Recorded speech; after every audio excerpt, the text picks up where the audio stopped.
मेरा करक कलेजे माँ। कहते हैं डॉक्टर बुलाया, डॉक्टर ने नाड़ी देखी, बाँह पकड़ के, पहले ये थे थर्मामीटर हाथ से देखा करते हैं, और वैद्य कहता है इसका कोई बीमारी नहीं और रोज सूखते आवे। कहते हैं कबीरा वैद्य बुलाइया, पकड़ के देखी बाँ, और वैद्य न वेदन जाने ही मेरा करक कलेजे माँ। उस परमात्मा की और यहाँ के दुखों का जो दुख है, यहाँ के दुखों को देख देख कर कुत्ते ने देखे खाज कि तो कीड़े पड़ रहे उसके हैं, किसी खाज लग रही है। ये भी पहले आप जैसे अड़े चौड़े हो कांडे थे और बढ़िया बढ़िया सूट गाड़ के चाले थे, भक्ति करी को नाच बिरान माटी करवा ली। तो ये बातें उनको तुरंत याद आने लग जाएंगी जिनकी आंखों का मोतिया बिंदु का ऑपरेशन हो गया,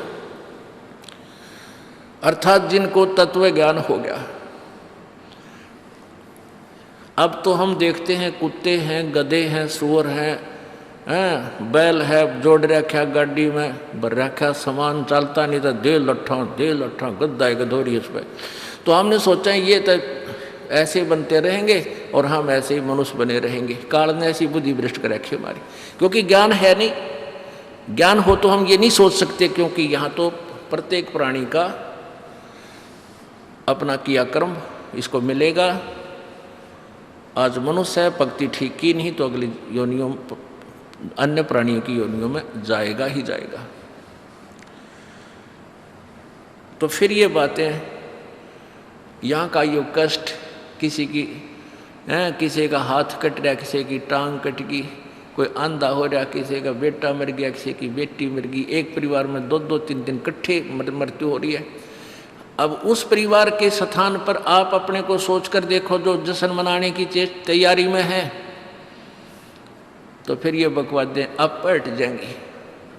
90% जो हम वेस्ट करते हैं अपना समय इस पेट के लिए और इस संसारिक इन बकवादों को जोड़ने के लिए, ये 90% अपने आप शांत हो जाएगी। ना दहेज लेंगे ना देंगे। किसी के 2 कन्या हो जाती हैं, उसको नींद आनी बंद हो जाती है। ऐसा हमने अपने आप एक मकड़ी वाला जाल फैला के आप पे फंस बैठे उसमें दहेज के चक्कर में, क्योंकि हमें ज्ञान नहीं। हम किसी से आज पैसा लेते हैं, अगले जन्म में वो पैसा वापस देना पड़ेगा। किसी ने मान ले किसी को दबाव देकर दहेज का पैसा ले लिया, या वैसे 2 नंबर के काम करते ले लिया, लेकर दिया नहीं, अगले जन्म में वो पूरा करना पड़ेगा। किसी का गधा बन कर देना पड़ेगा, किसी का भैंस बन कर देना पड़ेगा, और या फिर अगले जन्म में वो दामाद बन के ले जाएगा जिसको आज तुम दामाद बन के ले रहे हो। तो इस पंगे में अनजान व्यक्ति दिया करे। परमात्मा ने जो आपको देना है वही देना है, आपके प्रारब्ध में लिख रखा है। उसमें आप अगर फेरबदल करने की चेष्टा करोगे दूना दुख उठाओगे। फेरबदल भी परमात्मा ही कर सकता है। शास्त्र अनुसार साधना करने से आपके भाग्य में ना होगा वो पुण्य, और परमात्मा करवा कर या अपने कोटे से देकर आपको यहाँ होटल वाली सुविधाएं अवश्य देगा, पर अधिक नहीं मांगनी चाहिए। तो ऐसे नानक साहब जी से किसी ने प्रश्न किया, क्योंकि नए नए भक्त बहुत जाते रहते हैं। कहते हैं हे गुरुदेव, हे परमात्मा, आप हमें कभी खुश नज़र नहीं आते, आप खोए खोए से रहते हो। तो नानक साहब जी कहते हैं भाई क्या बताऊं। कहते हैं ना जाने काल की कर डारे, और किस विध ढल जा पासावे, और जिनाते सरते मौत खुड़क दी उनानू केड़ा हासावे। कि 1 सेकंड का पता नहीं यहाँ के बिजली गिर जा और कहाँ गिर जा। जैसे सन 2000 की बात है, पूरा भारतवर्ष गणतंत्र दिवस 26 जनवरी मना रहा था। उधर से गुजरात के अंदर एक जबरदस्त भूकंप आ गया। लाखों व्यक्ति अपने ही मकानों के नीचे, जो 3-3 4-4 मंजिल के सारा जीवन पीढ़ी 2 पीढ़ी लाग कर बनाकर उसमें जश्न मना रहे थे, उन्हीं के नीचे दब के और लाखों व्यक्ति मर गए। सुबह सुबह का समय, छुट्टी का दिन, और सारे घर में सेठ थे। काल ने किसा दाव लगाया। तो यहाँ परमात्मा कहते तुम तो बालक हो, बालक कति डरते नहीं जरा से भी। डर जब हो जब आपको ज्ञान हो, और ज्ञान हो सत्संग से।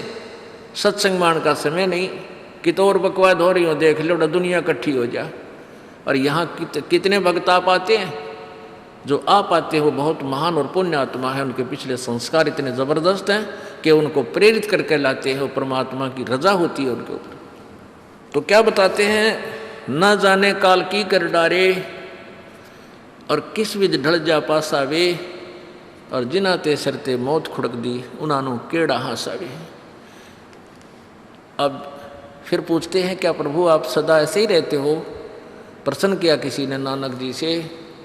नानक साहब ने कहा कि भाई मुझे भी खुशी होती है, लेकिन वो खुशी हम ऐसे प्रकट नहीं करते जैसे अनजान लोग करते हैं, नाचे कूदो या हा हा हा दांदरे काटे, नहीं, अंदर ही होता रहता है हमारे जो कुछ होता है। कहते हैं साध मिले साड़ी शादी होंदी, साध मिले साड़ा शादी होंदी, और विछड़ जा दिलगिरी वे, अखदे नानक सुनो जहाना मुश्किल हाल फकीरी वे। कि तुम भक्तजन जब आते हो मेरे पास सत्संग सुनने के लिए, और जो उपदेश ले चुके हैं, और फिर वो सारे के सारे रह कर मेरे पास आ रहे हैं, तो मुझे बहुत खुशी होती है। उस दिन हमारे विवाह होता है, शादी होती है, समागम होता है, चहल पहल होती है। और जब तुम चले जाते हो, विछड़ जा दिलगिरी वे, तुम चले जाते हो जब मुझे दुख होता है।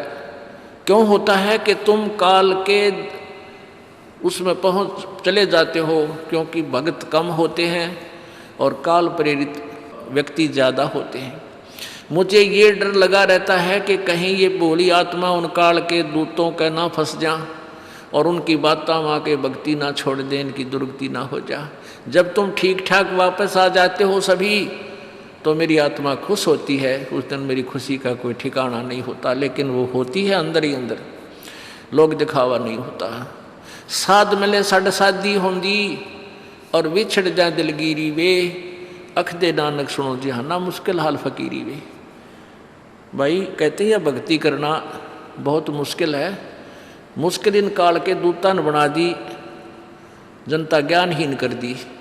जो भक्ति नहीं करते वो तो सीधे काल के जाल में है ही। जो भक्ति करने की चेष्टा करते हैं तो किसी का तो पति लाठी ठाए पाओगा, तो उसके पति ने कोई और इंजेक्शन ला जाएगा। यो क्यों होया भाई, हम भी तो नाम ले रहे हैं, हम वहाँ जाते हैं, हम तो 6 महीने साल में कभी कभी जाते हैं, और आप कहते हैं 10वें दिन भाग लेते हैं। तो भगत ने नाम ना ले रखा तो वो परेशानी पैदा करेगा ही करेगा।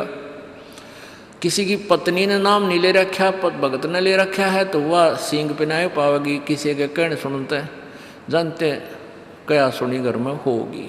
काल न तक करवाना है कि किसी प्रकार ये वहाँ जाना छोड़ दें, तेरे जाल में फंसे रहें, इसका तो पूरा प्रयत्न रहेगा। लेकिन पुण्यात्मा यु ज्ञान रूपी ढाल आपको इसलिए दी जाती है कि अपना बचाव करो और भक्ति मत छोड़ना, चाहे कुछ भी हो। आप पुण्यात्माओं अपने घर के काम में, ठीक है, पति पत्नी बच्चे सब कोई कार्य करना है तो सब मिलकर सलाह बनाकर कर लें, बहुत अच्छा होता है। उसमें कोई हानि लाभ भी हो जाती है तो विशेष दुख नहीं होता। उसमें अवश्य राय एक दूसरे की लेकर काम कर लेना चाहिए। और जब आता आत्म कल्याण का समय, उसमें किसी की राय की आवश्यकता नहीं। मान लीजिए आपने नाम लेना है और आपका पति नाट्य है, तो नाट्य जाएगा। ये अपने जीवन का सौदा तुमने खुद सोचना होगा, इसमें किसी की राय की आवश्यकता नहीं। आपने नाम लेना, आपकी पत्नी मना करती है तो करन दे, इसमें किसी की सलाह लेने की जरूरत नहीं है, चाहे कोई राजी रहे चाहे नाराज रहे। यदि मीराबाई उस समय ये सोचती कि तेरी माँ क्या कहेगी, तेरे पिता क्या कहेगा, ये समाज क्या कहेगा, तो मंदिरों में जाती है। क्योंकि उस समय ठाकुर समाज अपनी बहन बेटियों को घर से नहीं निकलने देते थे, पर्दों में रखते थे। लेकिन मीराबाई बालक नहीं रही थी, समझदार थी वह। उसको पता था कि आज तो मैं लोक लाज कर मैं आकर भक्ति नहीं करूँगी और फिर कुतिया बनकर बाजार में आंडूंगी, कोई मेरी इज्जत का रक्षक नहीं मिलेगा। तो ये ज्ञान से ही ऐसी दृढ़ता आती है। संघर्ष किया और सफल हुई, क्योंकि मालिक के नाम पर जो संघर्ष करते हैं, सच्चे दिल से हृदय से उनकी परमात्मा मदद किया करता है। ये पिछले इतिहास देख लो। क्या बताते हैं? मात पिता सुत स्त्री आलस बंधु कान संत दर्श को जब चले ये अटकावे आण। मात पिता सुत पुत्र को कहते हैं। स्त्री जैसे कोई बालक हैं 15, 16, 10 वर्ष के, उन वो माता पिता के अधीन होते हैं। और बच्चे का समझ में आ गई और माता पिता मना करते हैं तो उनके अधीन है वो।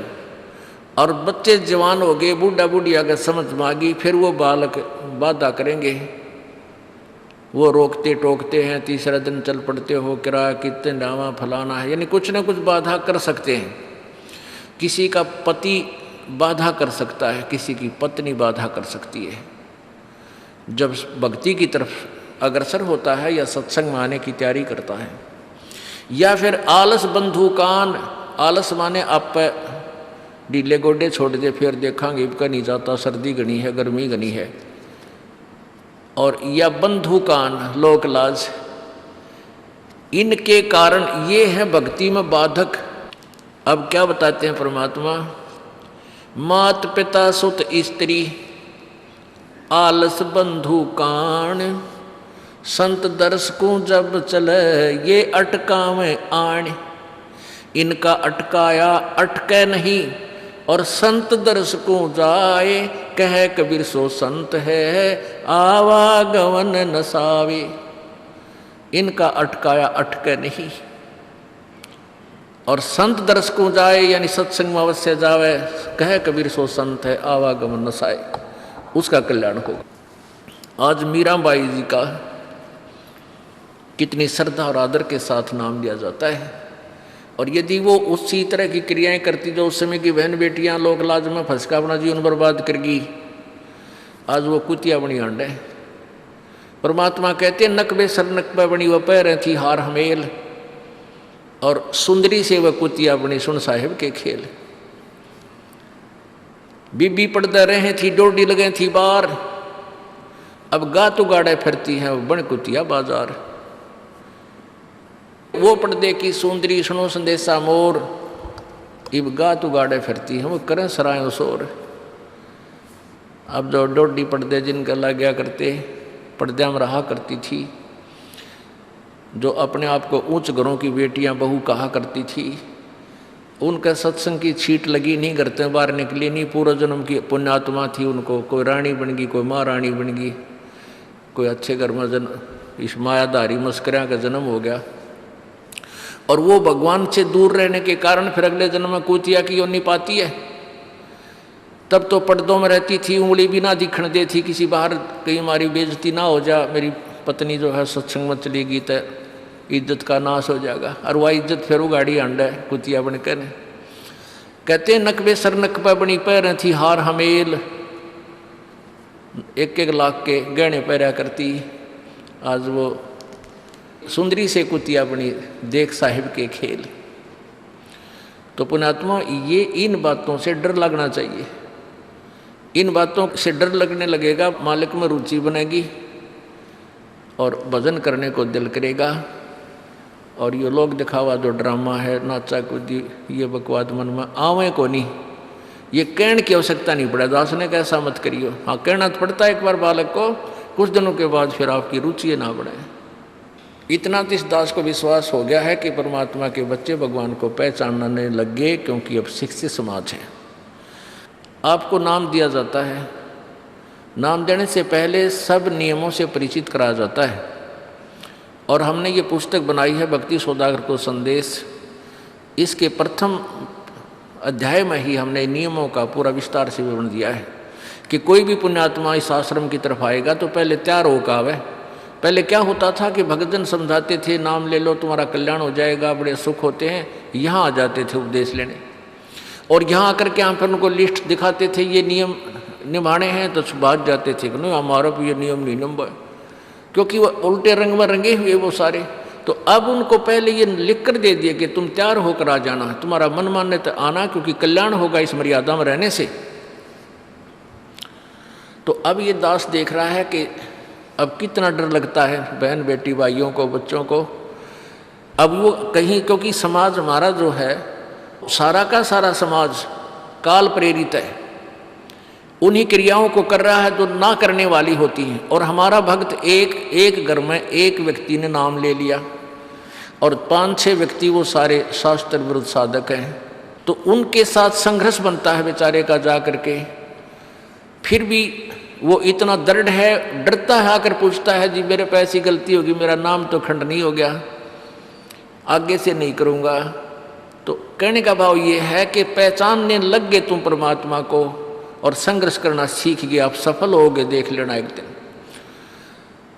ये नाखून पालिश लगाते हैं, ओठों पर इसी बूंदी शक्ल बना लेते हैं, लाल वो लगा कर लिपस्टिक, इतना बेहुदी शक्ल बन जाती है। कहते हैं अब ऐसी मर्यादा बन गई, बहन बेटियां कहते हैं कि हम ऑफिस में जाते हैं तो ये लिपस्टिक वगैरह नहीं लगाते, नेल पेंट नहीं लगाते, तो क्या कहते हैं उस दूसरे कि तुम्हारे घर में कोई मर गया क्या? अरे थारा गजब भैया, ये बकवाद करने तो सारे जी जाओगे तुम, अकल खत्म होगी। यानी एक मर्यादा बन गई, जो ऐसे उल्टे काम ना करे उसने हे समझन लागे। निरंजन धन तेरा दरबार जहाँ तनिक नहीं न्याय विचार, सारे उल्टे काम में राजी रहे। लेकिन हमारी बेटियां अब संघर्ष करती हैं कि हाँ उनको ज्ञान हो गया, वो तो बालक हैं, कुछ भी कह सकती हैं। तो अब हम सबको बताते हैं ये ऐसा नहीं करना, क्योंकि पहले हमारा ज्ञान गाँव में ज़्यादा चला था। इस दास ने गाँव में जाकर प्रचार किया, तो वहाँ तो ये था को ना लिपस्टिक का फंड था, ना कोई नाखून पालिश लाया करती, मेहंदी मुंदी ला लेती, तो यार वो भी मना कर दिया, हमने समझा दिया कि इसका कोई फ़ायदा नहीं है, अपना भक्ति करो। तो वो तो सब एक साधारण सी बात ही छोड़ छाड़ दी। ये शहरों में फैल गया परमात्मा का जो ज्ञान है। अब शहरों से जो बेटियां आती हैं वो सारे तो नाखुना निशी बुरे हालत सनाए पाओगी। और इधर बिहार में तो और बेगन हो रहा कति बुढ़ी बालक सारे लाल ये नाखुना न कति न कुसुती तरह पेंट करके लाओगे, न चमकान दे। अब इनको समझाना पड़ता है कि ये नहीं करोगे तो मान जाते हैं कि नहीं आगे नहीं करेंगे हम। तो इनकी आवश्यकता भी क्या है? भगवान ने जो कितने सुंदर नाखून पहले बना के दे रखे, इन पर क्या फायदा और बकवाद करने की। तो मालिक ने जो अंग दे रखे हैं वो बहुत अच्छे बना के दे रखे हैं, इसमें हमको फेरबदल करें, ये हमारी वो लोग दिखावा मेकअप है, इसकी हमें आवश्यकता नहीं। अब तो हम आपको बता रहे हैं, समझा रहे हैं पहली बार, फिर आप पे सियाने हो जाओगे, आपकी अब पर रुचि ना करे। जैसे नानक साहब कहते हैं, ना जाने काल की कर डारे किस विध डल जा पासा वे, जिना के सरते मौत खड़क दी नानू के डांसा वे। अब प्रसंग था कि साध मिले साड़ी शादी होंगी और भी छड़ जा दिलगिरी वे, अख दे नानक सुनो जहाना ये मुश्किल हाल फकीरी वे। तो नानक साहब क्या बताते थे कि तुम जाते हो यहाँ से सत्संग सुनकर, और वहाँ आप ऐसे समाज में जाते हो जो सब काल प्रेरित होकर के वो साधनाएं, वो क्रियाएं, वो ड्रामाबाजी करता है, जिससे मुझे डर लगा रहता है कि कहीं आपकी क्रियाएं भंग ना हो जाएं और आप काल के मुंह में चले जाओ। जब तुम वापस आ जाते हो तो मुझे बहुत खुशी होती है कि परमात्मा के बच्चे काल के जाल से बचे हुए, तो उस दिन खुश होता हूँ मैं। और तुम चले जाते हो तो मेरी एक तो वो ज्ञान कि यहाँ काल का लोक है, ना जाने कब जाना पड़ जावे, इस कारण से डर से अपनी भक्ति करता रहता हूँ। और एक तुम्हारी भी चिंता खाती रहती है कि कहीं काल के जाल में ये बालक फिर ना फंस जाएं। तुम वापस आ जाते हो एज इट इज, तो फिर मेरी खुशी का ठिकाना नहीं रहता। साध मिले साड़ी शादी होंगी, साध यानी साधु संत, ये भक्त आप साध हो, साध माने जो साधना कर रहा है, और साधु सोए जो सीधा चाल है, यानी जो और लोग दिखावा बकवाद नहीं करता, शराब मांस तम्बाकू नहीं पीता, और मेकअप वगैरह शरीर के वापस जरूरत नहीं। कहते पति भरता भावानी चोम चटक श्रृंगार, जो पति भरता यानी जिसने केवल अपने पति से ही लगा हुआ है, फिर उसने बकवाद करने की क्या आवश्यकता है। तो कहने का भाव यह है कि हम सच्चे ढंग से जब लगेंगे, फिर हमने अब तो इच्छा ना हो किसी वस्तु की। परमात्मा कहते हैं इस काया का गर्व ना करियो, के काला के गोरा रे। और बिना भजन इसका कुछ काम ना आवे, चाहे एतर छड़को चारों ओर आ रे।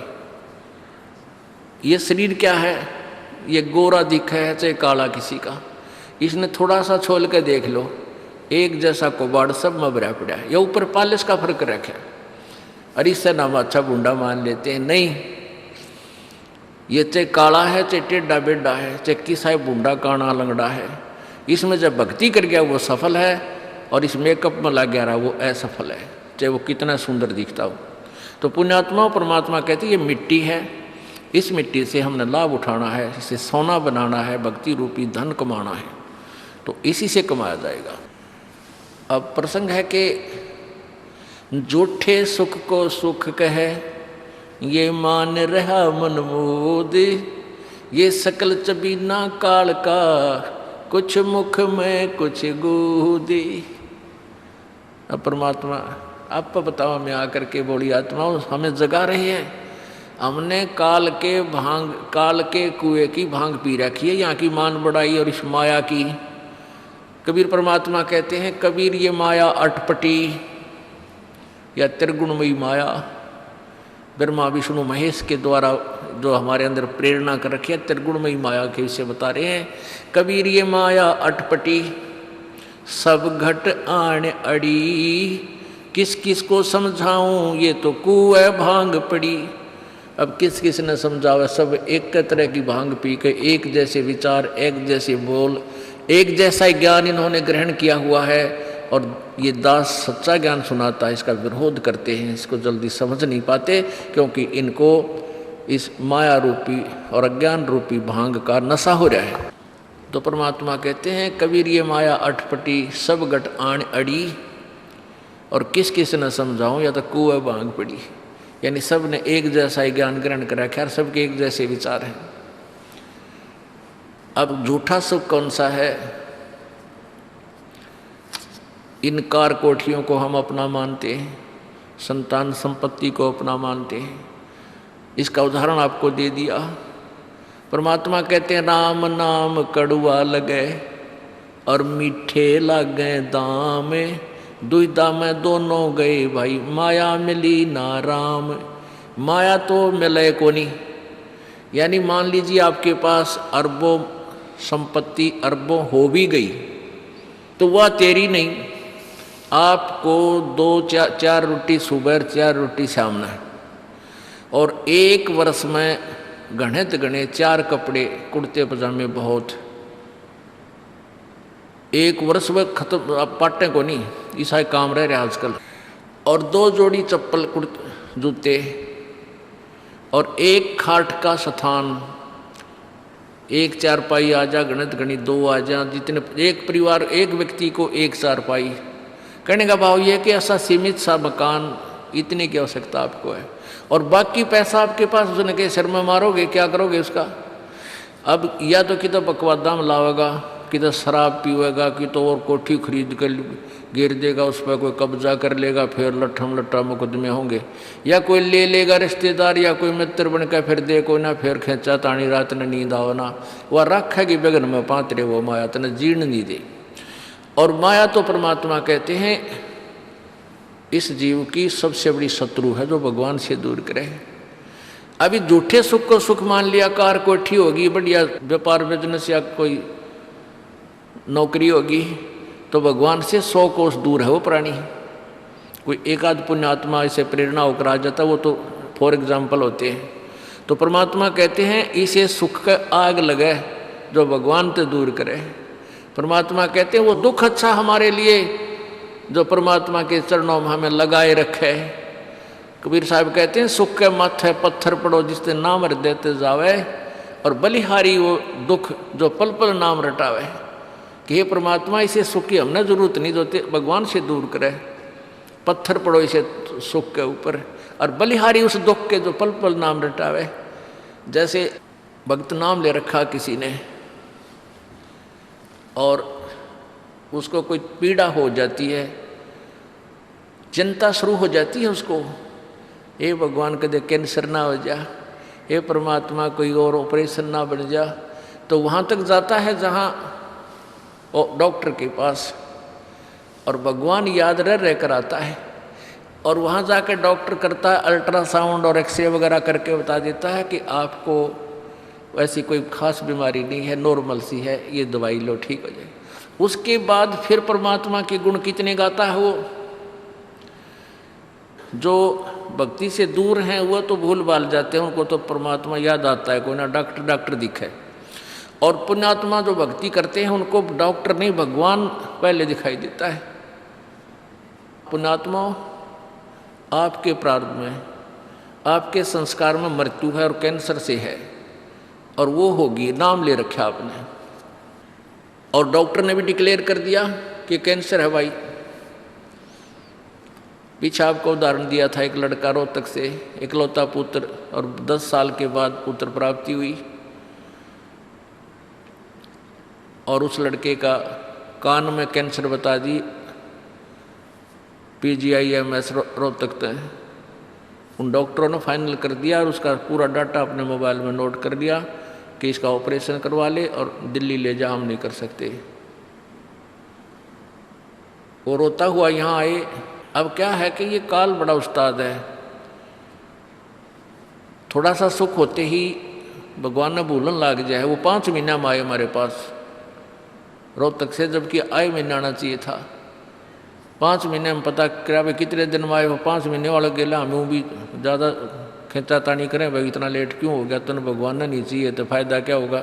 ये कुदरती है, जब इस महीने 2 महीने में आपका प्रेरणा नहीं उठी, लोर नहीं उठी आने की, तो फिर भक्ति कहाँ चल रही है आपकी। बंधन तोड़ कर आ जाओगे जिसके अंदर भक्ति चल रही है, चाहे कितनी दूर भी क्यों नहीं है इंसान। भारत में कोई दूर थोड़ा, कोई वीज़ा थोड़ा बनवाना दोबारा आने के लिए, और वो भी नहीं आ पाते हैं, फिर भक्ति नहीं चल रही उनकी। तो फिर रो दोनों, और लड़का भी रो और उसकी पत्नी भी रो, उसका बाप भी, दोनों। वो लड़का छोटा ही था, 12-13 साल का। कहने लगे जी कैंसर बता दी, हमारा तो इकलौता पुत्र है। बुरा हाल, मेरी नहीं सुने, रोए रो। वहाँ बेटा बात सुनो, आप दोबारा चेक कराओ और पूरी श्रद्धा रखना मालिक में। आप दोबारा ऑपरेशन कराने से पहले चेक जरूर करा लेना, ऑपरेशन नहीं मना करता मैं, और ऑपरेशन भी मालिक की दया से सफल होया करे इसी बूंदी बीमारी का। तो उनका यह बात जच गई, जानते डॉक्टर से कहा जी इसको ऐसे, वो रिपोर्ट दिखाई और फिर कहा जी, वो डॉक्टर ने कहा अभी मैं दोबारा चेक कर लूँगा। मालिक प्रेरणा करता है कि एक बार चेक करना पड़ेगा, मैं ऑपरेशन करने से पहले चेकिंग फिर करूँगा। दोबारा चेक किया, उसने बताया इसका कोई कैंसर नहीं है और कान की हड्डी बढ़ है, और 6 महीना में एक बार दिखा जाइए तो आप पर ठीक हो जाइए। अब पुण्यात्माओं, अब उस परिवार को भगवान कितना प्यारा लगेगा, कितनी श्रद्धा बढ़ेगी। और आए महीने 2-2 चक्कर काटेंगे, तो इंसान तो होंगे, शैतान होंगे, तो फिर आपत्ति आओगी उन पर। भगवान से दूर होते ही फिर ये विरानमटी होगी। तो कहने का भाव ये है कि सुख के माथे पत्थर पड़ो जो नाम हृदय ते जा, और बलिहारी उस दुख के जो पल पल नाम रटावे। संत शरण में आने से फिर आई टले बला, और जय मस्तक में सूड़ी होवा काटे में टल जा। ये मालिक की वाणी है, गलत नहीं हो सकती। इसका हम कितना लाभ उठा सकते हैं वो हमारी अपने अंतःकरण की जो है व्यवस्था के ऊपर डिपेंड करता है। हमारी कितनी भावना है, कितनी हमारी लगन है मालिक में। अब कुछ भक्त ऐसे भी आते हैं जी, हमें लाभ ना होया, पाठ भी करा लिया, जोत भी चढ़ा दी, और 3 बार आ लिया मैं, ईसा डिठोरा दिखाऊंगे, मेरा ऊपर जानो बहुत बड़ा, मुझे ही ज़्यादा आवश्यकता है, इसने कती नहीं। वो बेचारे बालक हैं 1ली-2री कक्षा के, वो कुछ भी बोल सकते हैं, उनको ज्ञान ही नहीं। और ऐसे लाखों लोग हैं जिनको निरे सुख हो लिए। तो परमात्मा तो वही है, एक ही ट्रांसफार्मर में तो सबको कनेक्शन दे रखा है, और जिसके पंखे कूलर चल रहे हैं वो भी उसी लाइन से जुड़े हैं, और जिनके नहीं चल रहे हैं वो भी उसी लाइन से जुड़े हैं। तो उनका कोई कनेक्शन डिफेक्टिव है, उसको फिर चेक कराएं, लाइट पावर वही है। कहते हैं सतगुरु के दरबार में कमी काहे की ना, अंसा मौज नहीं पावता तेरी चूक चाकरी में। कि इस परमात्मा के दरबार में किसी चीज़ की कमी नहीं। और परमात्मा आप बताते हैं कि यदि तुझे लाभ नहीं मिल रहा तेरी चूक चाकरी में, आपके अंदर कोई श्रद्धा में कमी है, आपकी भावना में कमी है, या आपका कनेक्शन लूज है, आपका कनेक्शन कट ऑफ हो गया, वह पावर आ नहीं रही। इस परमात्मा कबीर जी के शब्दकोश में असंभव शब्द नहीं है। इस कबीर परमेश्वर की डिक्शनरी में इम्पॉसिबल वर्ड नहीं है, ये वो भगवान है। अगर आप ये वीडियो YouTube पर देख रहे हैं तो हमारे चैनल को सब्सक्राइब करें और बेल आइकन को दबाना ना भूलें। अगर आप Facebook पर ये वीडियो देख रहे हैं तो हमारे पेज को लाइक करें।